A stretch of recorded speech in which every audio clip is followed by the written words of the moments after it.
Good evening, everybody. Thank you so much for coming. My name's Kim Dorman, and also thank you for waiting. We were having way too much fun back there. We are delighted to have you. My name's Kim Dorman. I'm the Community Engagement Coordinator for the Princeton Public Library. And really, I'm just here to orient you to the Zoom space for those of you who are still feeling a little bit uncomfortable. I want to make sure you know that at the bottom, you can select live transcript, which I'm going to enable now, and you can enable that for yourself, and it will then offer a live transcript of what the speakers are saying at the bottom.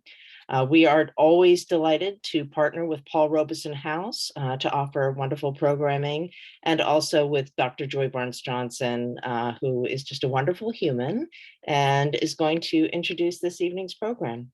Thank you.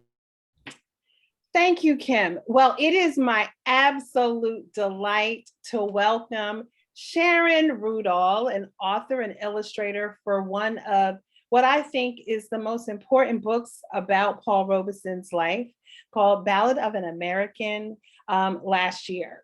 It was my pleasure to develop a study guide during the African American Heritage Month that allowed us to sort of bring the words and the artwork of Sharon Rudahl to the community, including our racial literacy students.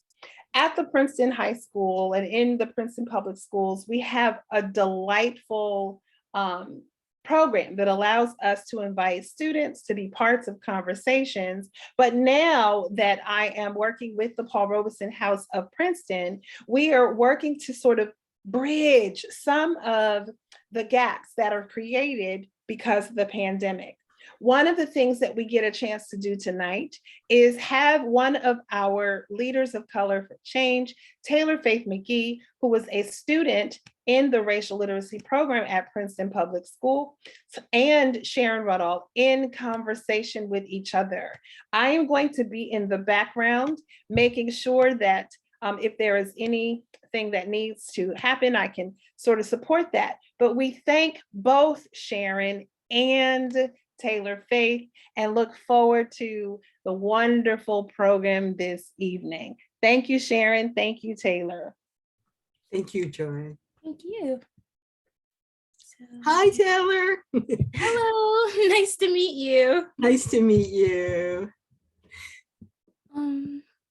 So I got your questions. If you wanted to base anything on those or just wing it is also good. Great. Let me just try to get this presentation up.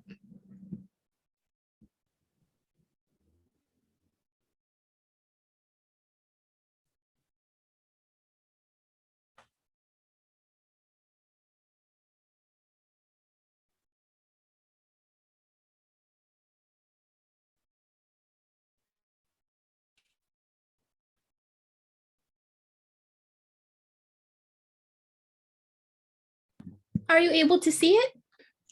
It says Leaders of Color for Change, Cradling a Tiny Flame Conversation with Sharon Rudahl. Is it, but that's, and I see something that looks like a key opening in a door. Yes, ma'am, that is perfect. So this is our presentation for LOC, Leaders of Color for Change, Cradling a Tiny Flame, Conversation with Sharon Rudahl. And thank you for coming once again. Thank you for having me. So I'm just going to introduce you, if that's okay, and you can introduce yourself as well. So Miss Sharon Rudahl, comic artist, illustrator, writer, and revolutionary. Miss Rudahl is a comic illustrator and writer who has used her platform to advocate for social justice. Her activism on human rights has revolutionized the comic community through her works such as Ballad of an American, a graphic biography of Paul Robeson, and her short film, Two Marches. She has paved the way for female comic illustrators and is notably one of the founders of the feminist wing for the underground comics movement. With a past of marching alongside the world's most prominent civil rights activists, such as Martin Luther King, Rudahl has dedicated her artistry to the cause for gender and racial equality. So if you would like to introduce yourself more formally, more informally, you may. Well, I just like to also mention my graphic biography of Emma Goldman is something else I'm very proud of having done. That came out in 2007. but I've also done science fiction and stories about Jewish history, and I don't entirely limit myself to political topics.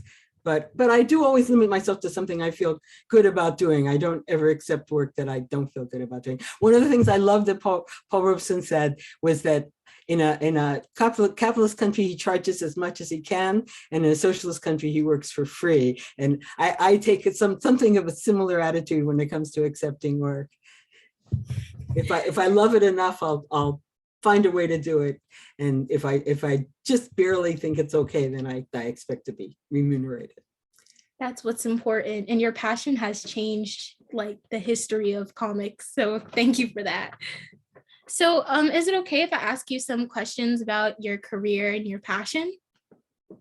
Sure. I mean, I don't promise to remember everything at this point, but I'll do my best. I'm 74 years old, by the way, and starting to feel it after 2 years of the pandemic. I mean, going into the pandemic, I still felt like, oh, this being old is great. The police don't bother you as much, and I wasn't having any problems. But now I am starting to feel sort of worn down. I think it's more not being able to get around and do all the usual things I do, and not just the time passing. But anyway, you can try asking, and I'll try remembering. So firstly, when did you know that comic illustration and writing was your passion? Well, I went to art school. I went to a all scholarship art school in New York City called Cooper Union in the mid 1960s. And at that time, all the art was like paintings were either all black or all white, and sculptures were like metal cubes, and artists that were getting really successful in gallery art were doing things like painting the stripes that go down the middle of streets. And it was very, very frustrating. All the things I had hoped to learn and wanted to do didn't seem to be expressed in the art world as it was then. And when I getting out of college, graduating out of college was actually one of my more traumatic experiences, because here I had, all this knowledge and all this ability, and the jobs I tried to get, none of them seemed to actually do anything for me. They weren't actually accomplishing what I wanted to do. And then I was in Madison, Wisconsin, because my first husband was there as a graduate student. And it was much more like a small town experience than being in New York. And people around me discovered that I was an artist, and they came over to where I was living and said, our friend, our comrade is in jail. We need a poster for bail, to raise money for bail. You're going to do it. And I think that was actually the step that I took that I never looked back. And then we all started a newspaper together, this group of left-wing friends called Takeover. It was it had a lot of humor in a sort of Saturday Night Live way, but it was also extremely radical. And doing that, I first started doing things that were like comics, like maybe panels and imitation of advertising and stuff. And then when I moved to San Francisco, I worked for an underground newspaper called The Good Times. And that did have some actual comics.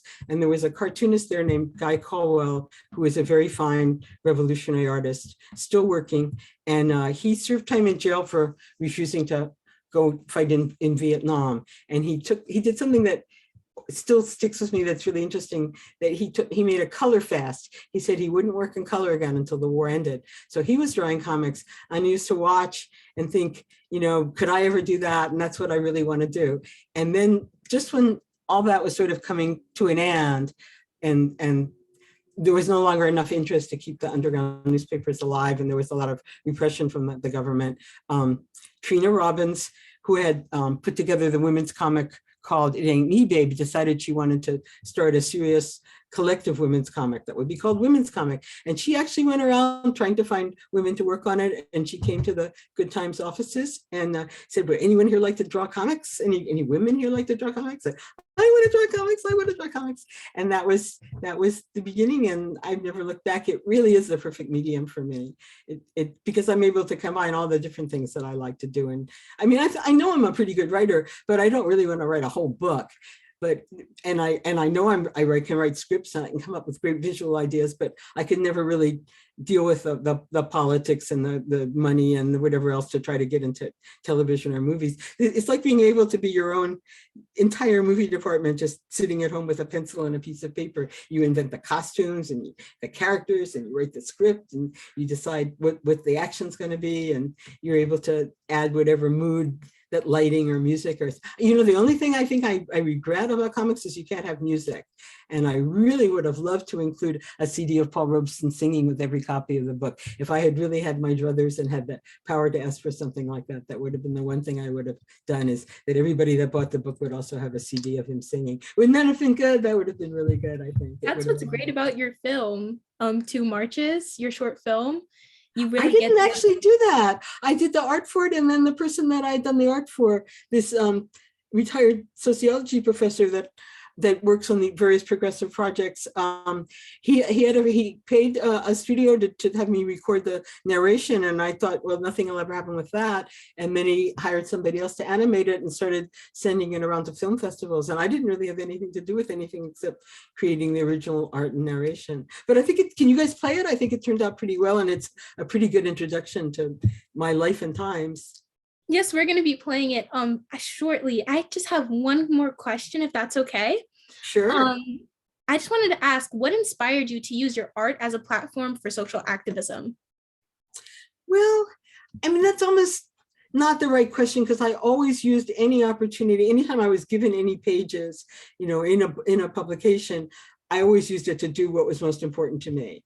And I guess a lot of that always has been what now gets the title social activism. But for me, it's just struggling to express. There's actually something it's just a good time to, like, there's something in all these different interviews and talks and everything. There was one of the things I thought I wanted to talk about sometime I'd never gotten around to, that is, would this be a good time or should we wait till later? Oh, no, you can share it with us right now. Okay, so everybody knows about post-traumatic stress disorder, right? Something horrible happens to you, especially when you're young. And then if you hear a sound like that, or somebody reaches for you, it's almost impossible to really get over your reaction. There's various things you can try to do, but it's very difficult. Well, I think there's something that's the opposite. When I was very young, all the true facts about World War II and the Holocaust and Hiroshima were just beginning to come out. And I would hear planes going overhead and think we were going to be bombed. And you know, and the newspapers and even President Kennedy thought it was perfectly normal that we would have a nuclear war that would kill everybody. The slogan of the government at the time was better red than dead. And red wasn't Republican then. Red meant communist, like Paul Robeson. And, you know, it's like they wanted to kill I guess that's how climate activists feel now. You guys want to kill my whole generation. What are you up to? You know, and I felt like I was the only person that experienced those things and thought those things. And then I heard on the radio that there were students coming down. I was maybe in 8th grade, coming down from New York and New Jersey and places like where you are, that were going to demonstrate in Washington, D.C. at the White House against atmospheric nuclear testing. And at that time, we were just setting off nuclear bombs every which way. And there was strontium 90, there was radioactivity in mother's milk. I mean, we were being killed for this completely artificial idea of commies bad, capitalists good. And I heard that there were people coming down to demonstrate, and this was the first demonstration at the White House in more than 10 years, because under McCarthy and under the anti-red, the same people that crushed Paul Robeson, people were afraid to even like walk in the streets and carry picket signs. So we're talking like the real early 60s.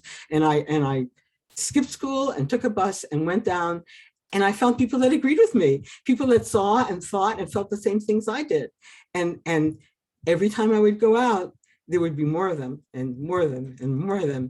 And we would march together, and things changed, things happened, laws were written, you know, it actually did something. And having all that, I mean, I admit so much wasn't as much as we expected it to be, and so much was rolled back, and there's so many disappointments, and there's so many fights that have to be refought against racism, for women's equality, for everything.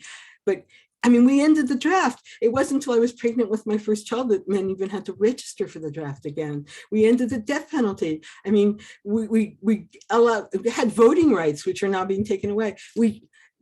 It was the experience that if you believe something and you go out and join other people that believe it, you can actually do something. And I had that at such an early age, at such a formative age. I'll never recover. I'll never be able to be entirely cynical. I'll never be able to feel completely hopeless. When I heard the voices chanting for George Floyd, I put on my mask and I dragged myself out into the street. So I can never give up. And I think, but Sharon, I think one of the things that is so absolutely beautiful about what you just said is this. And so it's a theme. The cradling a tiny flame, and the idea that it takes individuals forming a greater collective to actually see change, and the process of incremental change, which leads to monumental change. And so when I think about what Taylor Faith has, right? So if Taylor Faith is one generation, I'm another generation, and you are the generation before me, then what's really exciting about even this opportunity right now is that Taylor Faith is the extension, right? So she's the part that's carrying the flame, and it's boiling over. So Taylor Faith, I'm curious to know. We're counting on you, Taylor Faith. You got to Yeah, keep the ball rolling. How do you anticipate us, that is the generations that came before you, to keep your light lit? What can we do? Honestly, just support. There's a lot, what I have observed in the past, like my mentors such as you are very supportive. However, some older generations take issue to the progression that we are making, because it goes against a lot of traditions, especially in such a traditionalist America. So all I ask for is just support, and you've been amazing. So thank you. Yeah, I mean, so Sharon, I was thinking about what you were just saying about climate, right? And climate change. Oh yeah. And No, I so- think for her generation, that's what nuclear holocaust was to my generation. Yeah. Right. You all and are then- trying to kill me. I got to do something about it. I don't have any choice. It's a life or death issue. But I think that's it. And so when I stop and think about Paul Robeson, for example, and how he was like, something's got to give, and how he left the United States, how he left Princeton, how he left even what he was planning to do.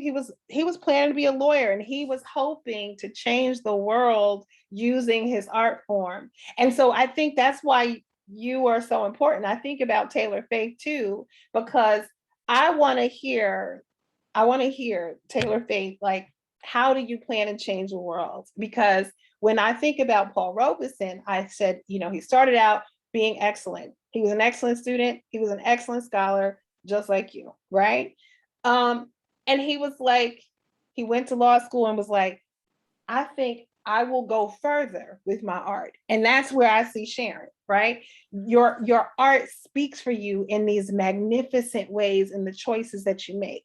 So I'm like, and then I look at me. But I don't think it's adequate. No matter how good the art is, I think people have to work together, and they have to, like the Occupy movement was so brilliant, but the idea that you have these 24-hour-a-day meetings and everything has to be consensus. If we don't organize, our enemies will organize and defeat us. That said something else I have to your generation, Taylor Faith. If we don't actually be realistic about what we can accomplish and have a plan, then our enemies will defeat us, because they will organize. True. What do you say to that, Taylor?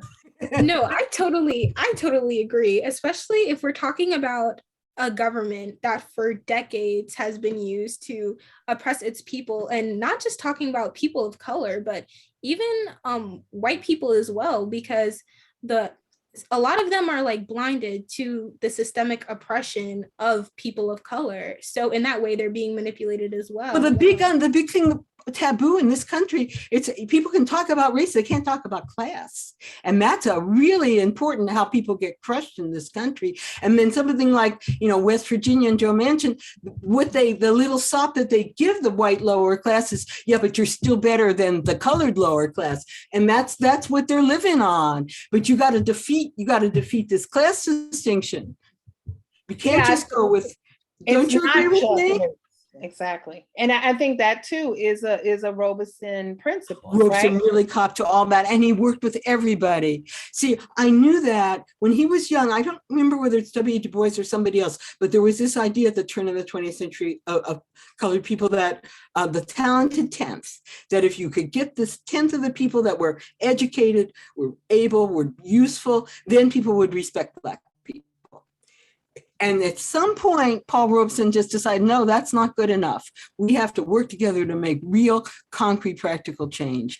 And something I did in the book, I kept asking the people that I was working with, my editors, but what made him change? What made him change? And they actually weren't clear on that. So I did a little bit, take artistic license, that I wanted to have it actually be that he at some point had like an inspiration that he had to do this, that he had to reach out and work with other people. And then that's what he did the rest of his life. He worked for every pub, Welsh and Australians, and anytime he saw oppression, anytime he saw injustice, that was where he would be donating his time and his money and his effort to try to work against it.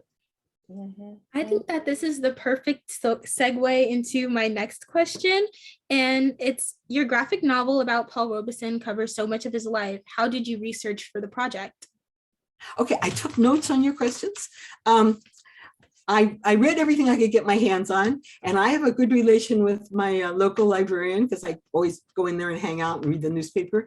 And he took out some books for me, but the very most magisterial book about Robeson's life is by somebody named Duberman, Professor Duberman. I actually don't remember his first name. It's like 1,000 pages. And boy, I didn't get through it all, but I like underlined stuff, and I got a lot of, and he had really good footnotes, and I was able to use that. And a much shorter book that I think was actually more useful was the Robeson for Beginners by Professor von Bloom, who's a professor at UCLA, not so far from me. So I've talked to him since, and he wrote a review of the book. And I read Robeson's own book. Let's see. Where did you ask what books? His own book is Ware, Here I Stand by Paul Robeson, which is actually he says a lot about what he thinks. It's a short book. He says a lot about what he feels, but he does sort of tell the stories about his youth and stuff in a way that he makes them entertaining, and they make good comics the way he told them. He's already done the preliminary work of making them be interesting stories. So you never know 100% whether something like that's true. But I can't, this is part of my whole way of working that I use with Emma Goldman too. I decide if it's somebody's biography that I'm doing, they get to tell the story the way they want to tell it. So I'm not going to question what they have to say. And they get to be taller than they were. I didn't do that with Paul because he was already so tall, but I made Emma taller, and they can be handsomer than they were. Well, of course, I can't do that with Paul Robeson either. You can't be much more handsome than that. But basically, he gets to be in charge. I don't try to pull him down. Whereas Duberman, see, I got sort of annoyed with that book. It turned out it spent too much time just talking about what famous people he hung out with and how important he was or he wasn't. And it was sort of gossipy in a way that didn't really, even though it was a useful book to me, I do have my quarrels with it. So that's basically what I did. And you asked about my method, and my method is I underline, if it's a book that I got cheap online and I can underline it, I underline it. If it's a library book, I won't underline it. And then I take lots and lots and lots of notes. And I always do my best work when I'm just walking around going to Trader Joe's or something. I just think things, and sometimes I stop and sit on a wall and write stuff on the corner of my newspaper and come home and work on it. So it's notes, and then at some point it's something like an outline. And I didn't do that till I was like middle-aged, but they always tell you in high school you should make outlines, and they're right. It works out much better if you make an outline. So then, the outline is more like sort of a rough map of how is this going to go. And when I first was doing it, I actually thought of a completely different map that I'd have it take place during a performance of Othello, which was like his signature role and also a really symbolic, metaphoric role for his role in society.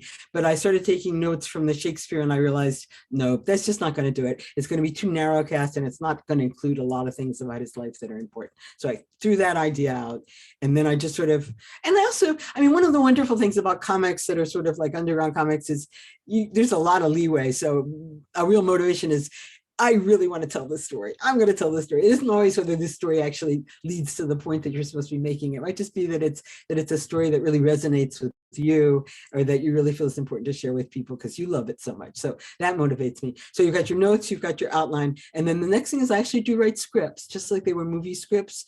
Partly this time I did that even more carefully because I had to get them okayed by my editors and by the people, the production staff person at Rutgers. And I very little got censored. Just one of the only things that got censored is in the demonstration in Provincetown, where people don't want Paul Robeson to act in a play with a white woman. I had them carrying a picket sign that said "Make America White Again," and they wouldn't let me make any Trump jokes. And And when there was having the rise of fascism, I wanted to use the word populism, populist leaders. And they didn't want me to do that for the same reason. Because I wanted to bring in like Erdogan and Modi and that horrible guy in Hungary whose name escapes me and everything. So it was only sort of where I tried to make contemporary comments that I got, thumbs down. But otherwise, they really let me run with it. And that's what I needed. And then once I have the go ahead and I have the script, then I just work. It's really hard work. And when I finish something like that, I can't imagine how I did it because I'm really a slow drawer and it's really hard for me. And if you could see the original pages, you see how much erasing there is and crossing out and putting white and doing it over. I mean, it's really torturous, but when you're really motivated to do something, you do it. It's like taking care of a newborn baby or something. I think it's a lot like that, actually. It's like, it's crying, you have to feed it. I mean, you just do it, it comes from someplace deep inside you that you have to do it. Yeah, I think it comes from your love of drawing and illustration. That's like your metaphor of it, like being a baby, like you have to nurture it. So yeah, but also with something like the Robeson book, it's my duty to him too, to honor having had that project. I think due to everything that was going on politically, even at that time, I felt, do I have the right to do this as a ostensibly white woman? I actually don't consider all the anti-Semitism lately as a real plus side for me that I can slide back from feeling white briefly, because I was never white when I was growing up. I grew up in almost complete segregation of housing and recreation and schools and stuff as a Jew in the mid-Atlantic area. People don't remember that. The school that Obama's daughters went to didn't accept Jews when I was school age. It was only white Christians that went there. Anyway, there's a lot that's changed in the world. But anyway, I sort of looked around when I was busy raising a family and found I'd been promoted to being white, and it never really sat on my shoulders very comfortably. So I'm just as glad I got unpromoted and I can join all the other people that are oppressed again now. But I really was growing up. I mean, there's a very high level of segregation. All the housing was redlined against Jews, just as it was against Blacks. And there were quotas at all the higher education. It was pretty strict, and everybody just accepted it. I accepted it. Even when I first went out demonstrating for other things, I just accepted that there were those restrictions in the Jewish community. It's just something I had always lived with and thought was normal. So I think that opens my heart a little bit to understanding the Black experience better than I would otherwise. That you can just normalize stuff that's really unjust if it's just what you grew up with and is around you. Yeah. I think as a racial literacy educator, that's one of probably the most profound things that we try to do is talk about how our codes for people, the human experience, racial codes that we give is the construct itself and how it changed. What that means for race to be described as a social construct means that history and sociological imagination, AKA values, how we humanize or dehumanize people will change over time. And the political structure of our associations, how we find value, where we live, all of that really change it all. And so the interest convergence element of these conversations about what is acceptable race and racialized presence. I just love the way that you described the need to re-examine class and caste as a structure. I think that's really important in the US. I think that's the dirty secret of how US society is arranged, that we don't fess up to that the way people maybe in some European countries do, that the workers are going to fight against the bosses or whatever. For us, race has been a way to divide us and make it easier for our oppressors to oppress us. I really think it's been used that way in the US. Yeah, and so one of the things that we first thought about at the as a committee, the Paul Robeson House Program Committee, we first thought about is honoring the Spingarn Medal, which was awarded in 1944 to Paul Robeson. And so here's this idea of recognition for this powerful work, and then to see just a few years later how it would all go away. All the notoriety, all the wonderful work that had been done would sort of be taken from Mr. Robeson. And it's like, so here we go. Let's talk about all of the things that are happening right now that deserve merit, or maybe they don't. I'm not sure. What do you think about rewards and recognition? What's that? What does that mean in our Awards and recognition? in our Well, I mean, I think it always makes people feel good when they're recognized, you know? So, I mean, if it goes to somebody that can use some encouragement, I think that's more important than yet another award for somebody that's already gotten zillions of awards. What is it, the Genius Fellowships? I forget what they're called, but they're given to people that haven't reached that high in their careers to give them a chance to do more. I think that could be a good thing, that even a little recognition, if you haven't gotten much, can give you some, make you feel better, make you feel like you're willing, give you more motivation to continue your work. But I think a lot of the biggest awards are always given to the, you know, like the people that get awards just keep getting more awards. I don't think there's much use to that. That would be all I'd have to say about that. If anybody wants to give me an award at this point, hey, I'm not going to turn it down. I have one question that is specific to the misogyny that takes place within the comic community. So I wanted to ask you, the comic community has a history of being male dominated. Can you recall any instances where your capabilities were questioned due to misogyny? Oh, I think always, pretty much. I mean, there were the little publishing groups that joined to put out the alternative comics and underground comics were all men, and they were always very, by and large, with just a few exceptions, they were scornful of women, and it was very, very hard for a woman artist to get her work in any of the men's books. I mean, I was lucky enough that a few admitted me, but it was always an uphill battle. It's actually easier to work with stuff like academic publishers or mainstream publishers than it ever, progressive publishers than it ever was to work with within the comic circle. An exception, I don't know if you're familiar with the work of Spain Rodriguez, was also a progressive left-wing cartoonist. He started out doing this great comic in New York City in the early 60s called Trash Man. He was a Latino trash man who would turn into a revolutionary hero. Anyway, it turns out Spain was very welcoming and very helpful to the women artists. And it turns out his mother was a professional painter who supported the family. So that, you know, he was brought up, his mother's milk, as it were, brought him up to be able to respect women artists. But he was a real exception. Very, very few of them were, they'd look at the women artists and just, you know, talk about their appearances or something, or that they might be easy romantic conquests or whatever. Very hard to, but I don't know. I mean, I have to say one of my useful qualities in whatever it is I've accomplished is I am awfully stubborn.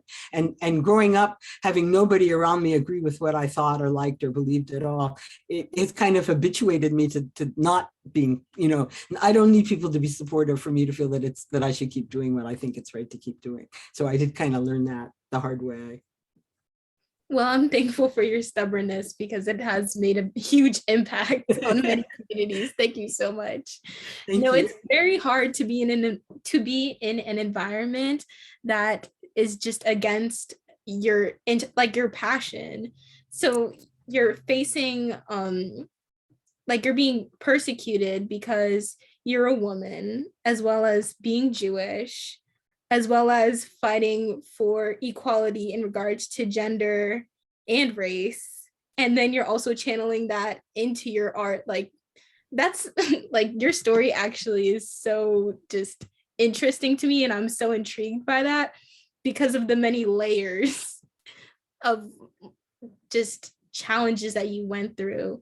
And then you just continue to do that, especially for it's such still a challenge to have an outlet. I mean, since I finished the Robeson, you know, I sort of cast it out to the people I knew that might hire me. And you know, I did get the job doing the illustrations for the William Morris book, which I'm very happy with. But now that's done, you know, I actually was out of work again. And I still feel, even though I felt almost ready to retire before I did the Robeson, now I feel like, well, whatever work I have left in me, I want to do it. So I contacted the same person who commissioned the 2 marches. I said, well, you know, I'm out. I finished my last job. Do you have any ideas? And he's doing something about disability rights. So that he wants me to do art for. So that's, you know, that's something I've never really addressed that I'm thrilled to have the opportunity to address. So that's going to be the next thing I do. But as I say, even now, with all the things I've had published, it's still very, very hard to find a book that's going to be, you know, put adequately published that it's on paper and people see it and whatever that, I mean, I suppose I could probably just do stuff,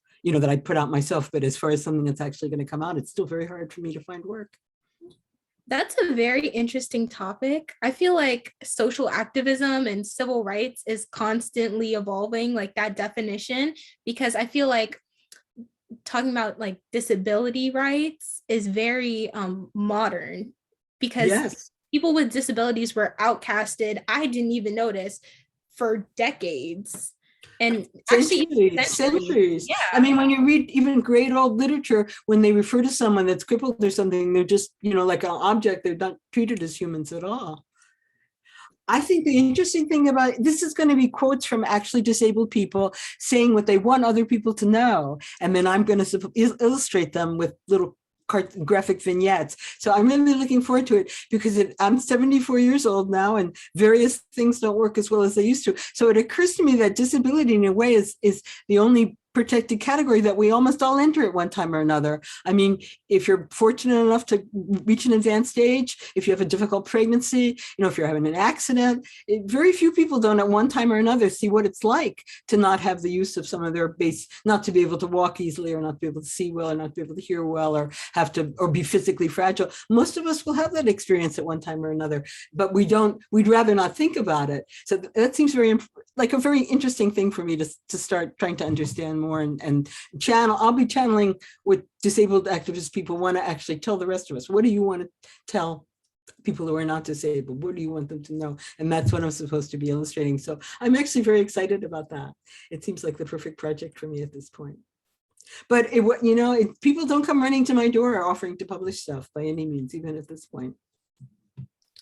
Sorry to say, it's still a battle. That's unfortunate. They're missing out, most definitely. So someone from the audience wants to know, did you see or have any contact with Paul Robeson? I'm not old enough to have, I guess maybe as a really little kid I might have done, but he was already in very reduced health himself by the time I would have been old enough to even meet him at a meeting or something. So no, I never did.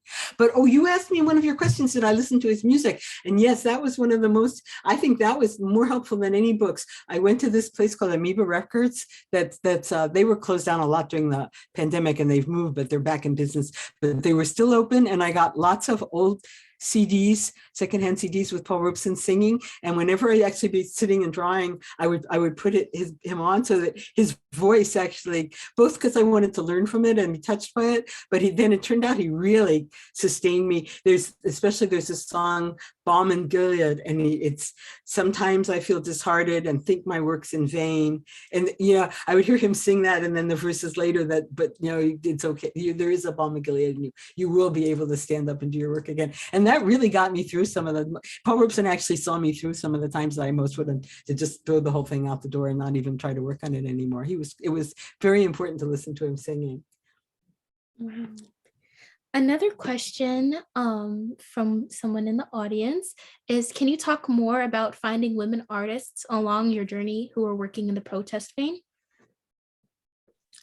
Well, once I was working on women's comics, I actually became a roommate of a woman artist named Trina Robbins, she doesn't draw anymore, hasn't for some decades, but she still writes stuff that comes out in the graphic medium. And she is a historian of women artists and cartoonists, has brought out a number of books.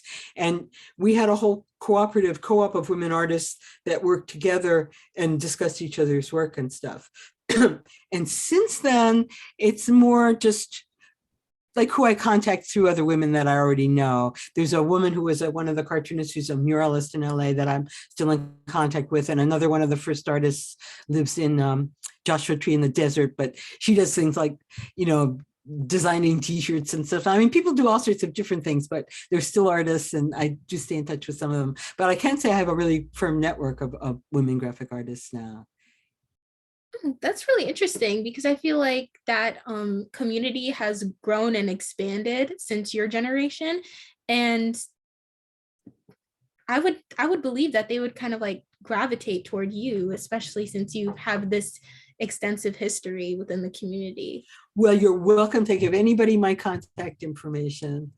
I mean, I do occasionally, I have stuff in a bunch of shows where people contacted me. There was a women artist show that traveled around Europe and was in the Vienna Secession Gallery. And there was a show that traveled in England, and then it was in Israel that a woman artist from England put together that she actually just sent me something in the mail, which was actually a tribute drawing of me by another woman artist. So I'm not saying there's no contact, but I don't feel like I have a particular international group of women artists now that stay in touch. But I'd be delighted to meet more. That would be great. I'd love to. If you know anybody who'd be interested in being in touch, I'd love to. I actually know a few. That's amazing. Artists tend to be kind of isolated people, though, I have to say, even of some of the male artists I've known who have been very successful, because it's just work that you do by yourself in a very concentrated way. So you don't go out and socialize as much in some ways. So I think that is part of it. That, like the old expression, herding cats. We tried to form an underground cartoonist union, and it was really a laugh riot because nobody would agree about anything, and we made terrible mistakes in ordering bad materials, and we finally just gave up and dissolved. So I mean, that's why I say organization matters, because I've never been any good at it. So anybody that is any good at organizing, please get to work, organize. Whether it's art or revolution, you need organization. What I've observed with artists that I know personally is that their artistry is very personal, and they're actually very reluctant to share it.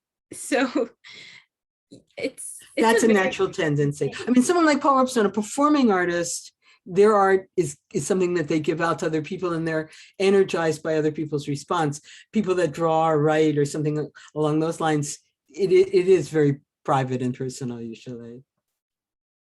Yeah, that there was a comment in the questions that talked about how complicated Paul Robeson was as a human being, and sort of this concept of always a need to bend the moral arc. And I think that speaks directly to what you're describing as well, right? The idea that the moral arc bends toward justice, and the fact that you wanted to capture that in this storytelling, I think, is powerful. So there was a different question in the audience that asked this. It talks about science fiction, and it says science fiction has been used to express political views, especially in places where that expression is suppressed. Have you used your science fiction, or have you used science fiction?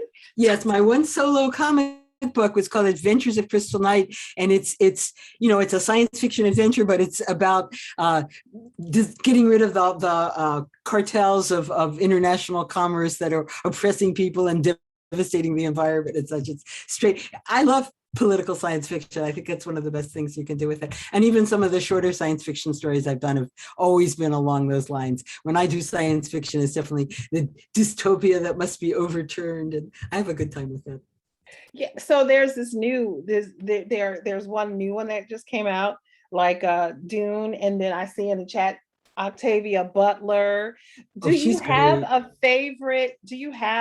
favorite novelist or an Philip K. Dick?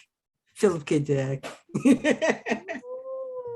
But I read him a long time ago when the world seemed like he was really nailing what the world was like, at sometime in the 70s particularly. I think he nails it the way it is now too, though, to tell you the truth. I think that's the interesting thing. So I'm 51, or will be 51, and so this idea that people that were writing this dystopic or even utopia wrote about utopia or dystopias, like Octavia Butler, like I don't know. My brain is farting right now. And you say, man, and I look and I see how much of this science fiction mirrored political narrative, and how 50 and 60 and 70 years is still relevant. Oh, yeah. Well, you got to remember the stuff, the writers that then they wrote. Remember Twilight Zone? Twilight Zone was all political. It was all about, almost every show was a political issue.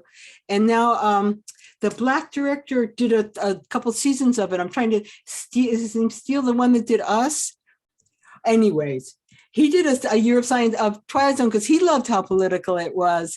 And the writers that mostly were used for that, and the writers that wrote the science fiction pulps in the 50s and 60s that were so political, they got paid like pennies a word. They weren't like people that could have had some kind of job that they lived nice.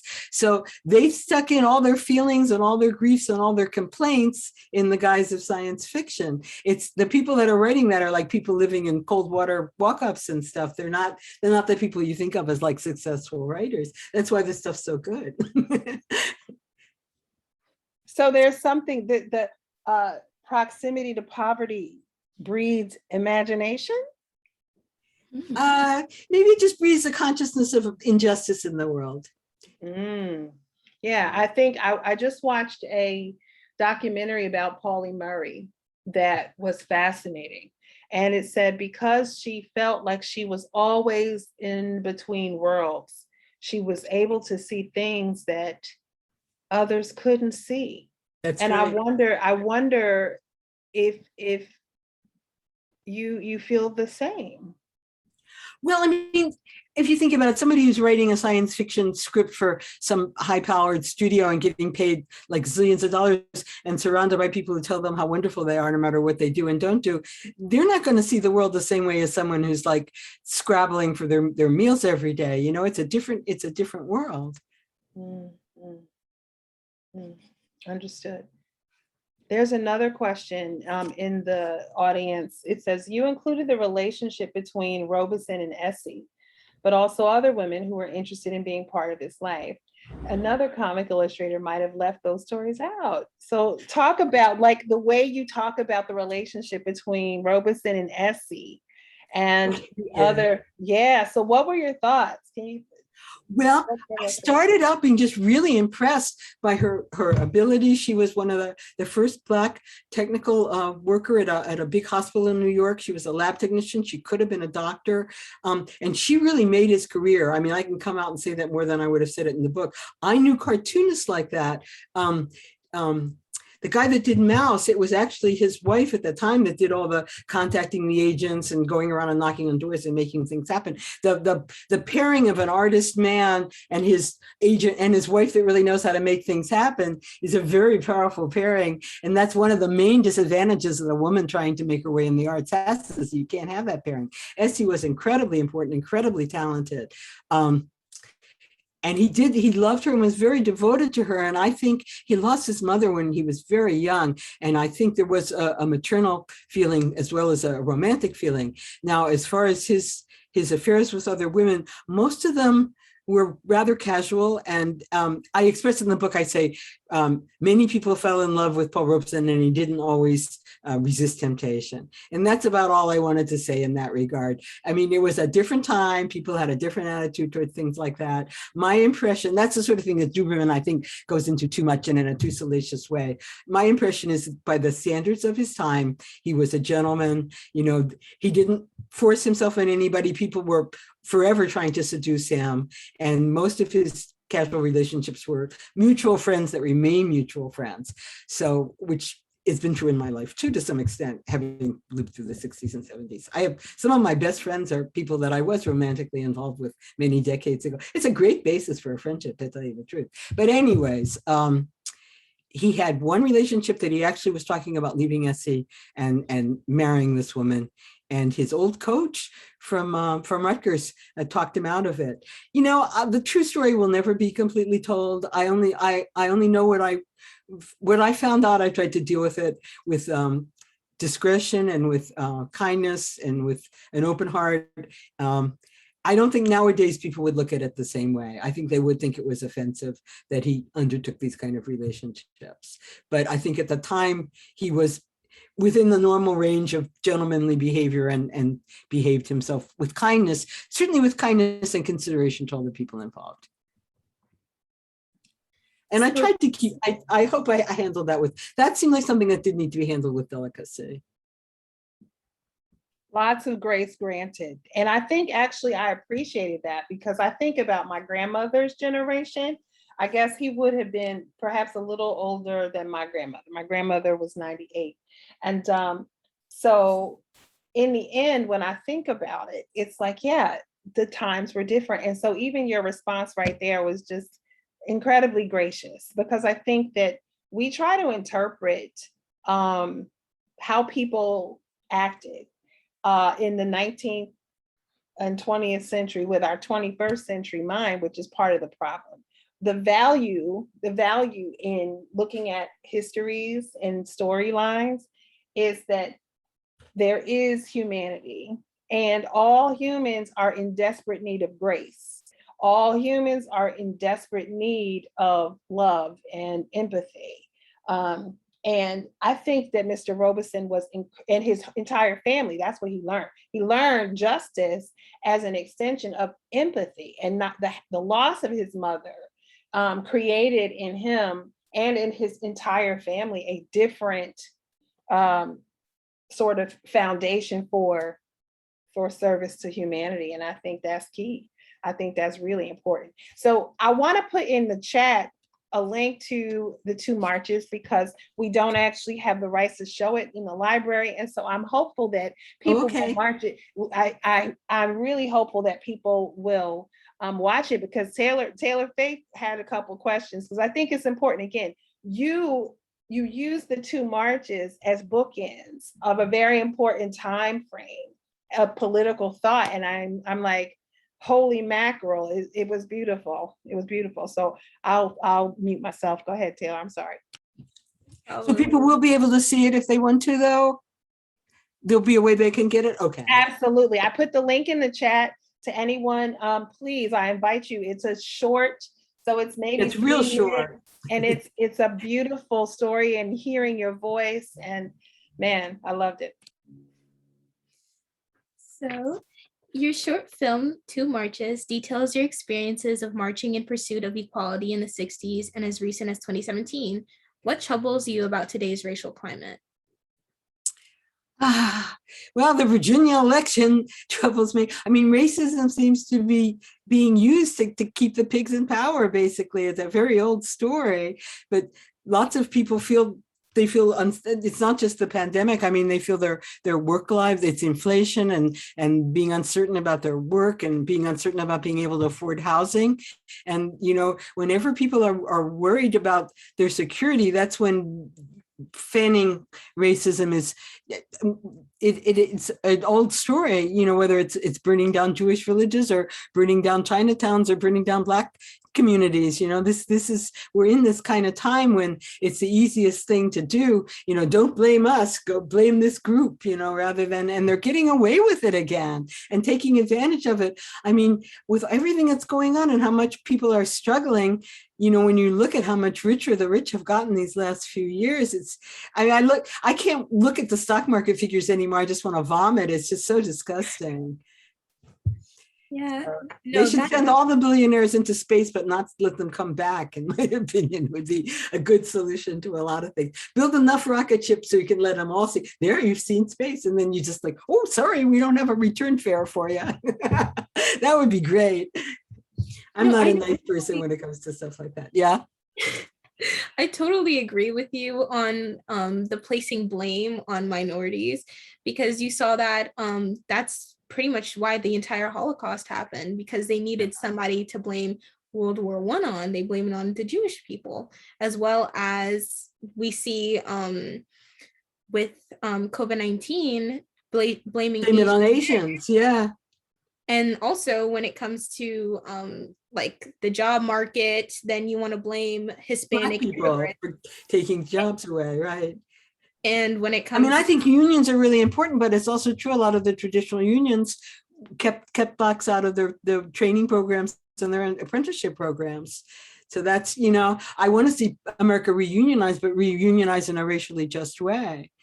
I don't think we'll have any progress as far as people's being able to have decent lives at all levels until they can have the power to union. Reagan really destroyed the unions. It's just, and it's gone on since then. It's like some really, when there was a middle class, there were like, what is it, 30% of people belong to unions or something. Now it's like 5% or something. It's just, they don't have any way to represent their needs for decent pay.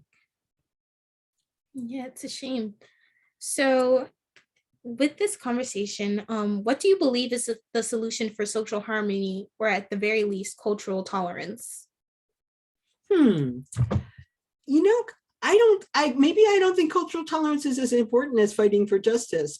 I mean, there's lots of cultural tolerance now of like Black art and Black dance and Black music and everything, but it hasn't made the lives of ordinary Black people any better as far as getting decent jobs.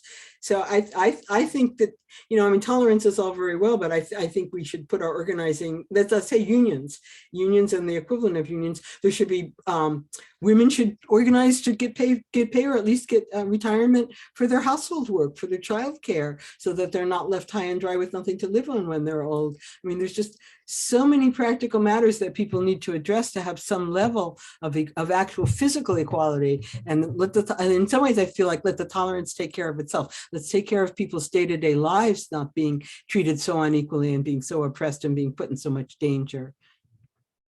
Yeah, that's a very interesting take because from what I've observed, a lot of people believe that equality is just leveling the playing field where everyone just starts from ground zero. But from your take on it, it seems like for people that have been oppressed for generations and decades and centuries, that they should be able to get that leg up in order for there to be an equal playing field, if that makes any sense. I think they have to dig that playing field up entirely and build something completely different, ma'am. I just don't think it's been a usable playing field for most of my lifetime. It's a playing field with like things for people to trip over and mines to blow them up, and you know, and with a special little bridge above for those from wealthy families that go to bribe Ivy League schools and all the rest of it. We're like, I don't know, France before the French Revolution or something now. The degree of social and economic inequality is higher than it's been any time since, even it's worse than in the Gilded Age in the 1890s. It's when you actually look at the numbers that as far as how most of the people live and what they have of power and wealth and property in the country and how small the group that controls almost everything is. We're at one of the worst times in history in spite of all our fantasies about what an equal country it is.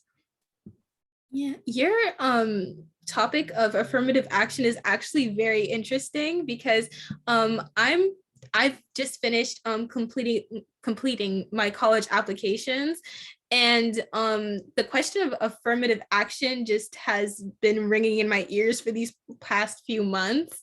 And a lot of people think of affirmative action as benefiting minorities such as the LGBTQ plus community, Black people, Latinx people as well. However, I just realized that affirmative action helps a lot of people whose grandparents sit on the boards of the schools or whose parents attended and grandparents, great-grandparents attended colleges for centuries. But people like me, my mother is a first-generation college student, my father as well, so I don't have that connection. And it's very unfair. I was the first college woman to go to a regular college in my family. The men, some of the men had gone, but I was the first woman. Yeah, I think it's got to be things like that. Again, I'm getting back to class. I think we have the kind of class discrepancy that you had in like feudalism or something, and people are just, you know, well, we don't have class in this country. We're all equal. We're not equal, and it has to be dealt with in really structural ways. So I'm not an expert on how that should be gone about. I'm good at getting out in the streets and demanding it. I mean, knowledgeable people that know more about labor theory and economics and stuff have to actually figure out the program, but we're going in a very bad direction in this country.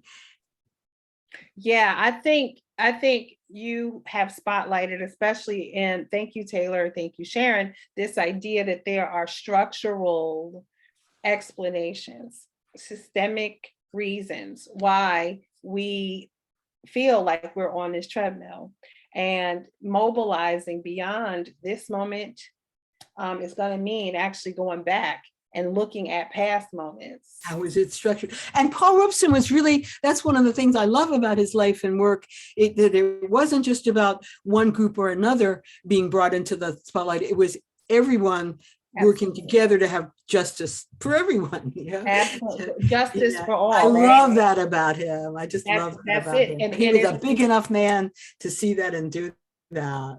Right, and the choice, Ballad of an American, right? He was like, in this moment, I am an American, and this is my song. And the song was designed to unite us all in this work toward justice, toward freedom, Right.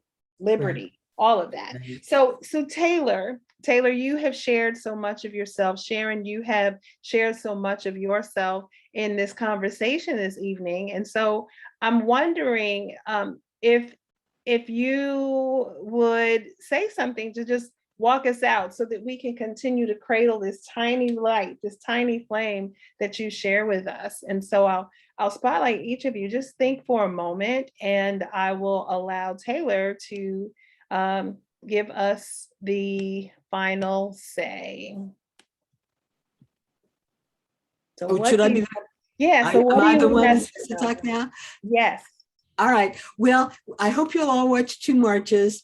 And at the end of 2 marches, I'm saying how at both marches, what was the same is that I felt completely safe in this huge crowded together crowd because we were all behaving so beautifully and being so kind to each other and acting as though, first I thought it was like we were all walking along as though we were pregnant, that you were carrying something inside you that nobody else could see, but it was more precious than you.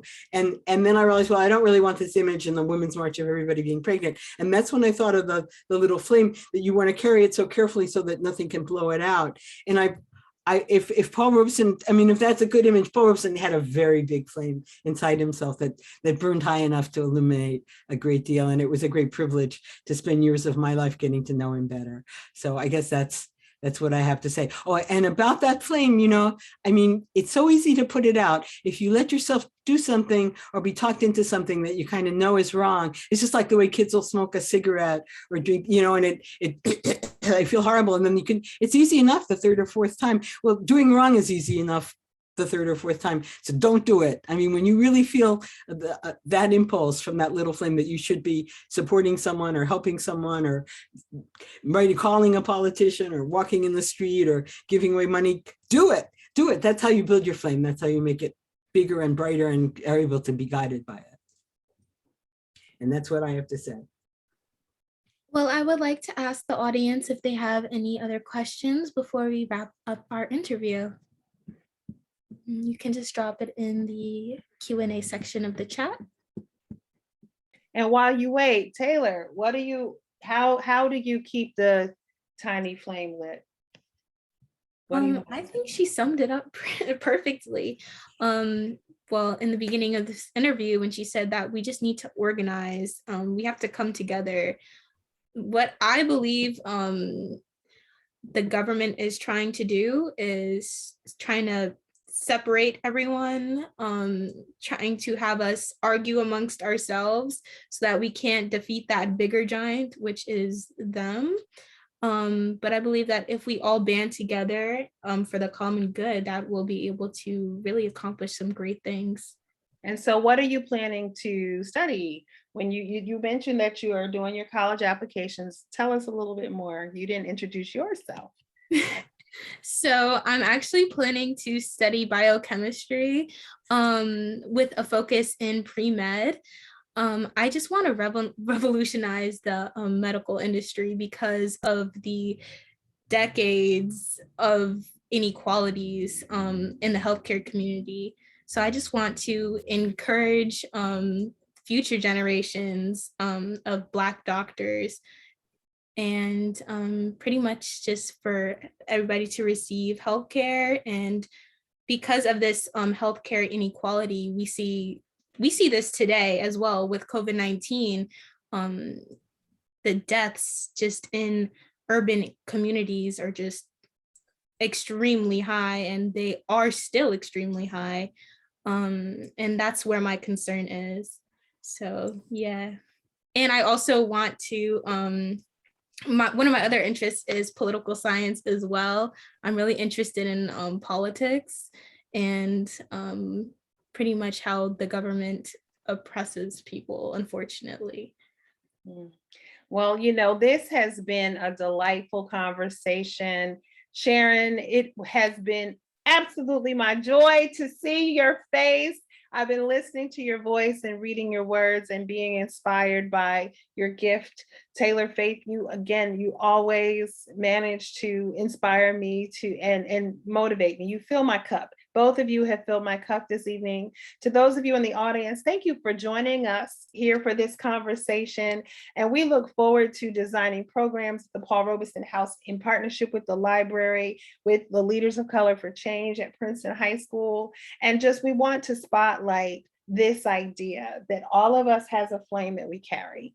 And it takes nothing to transfer our light from one set of hands to the other. And so I thank you so much for your time tonight. I appreciate you, Sharon. I appreciate you, Taylor Faith. Thank you to the Princeton Public Library, Not in Our Town, and the Paul Robeson House Program Committee for your support in getting this program together tonight. Thank you very much, and good night, everyone. Thank Thank you. you. Have a wonderful evening, So everyone. much. I hope Good we'll night. see each other again. Yes, please. Yes, please.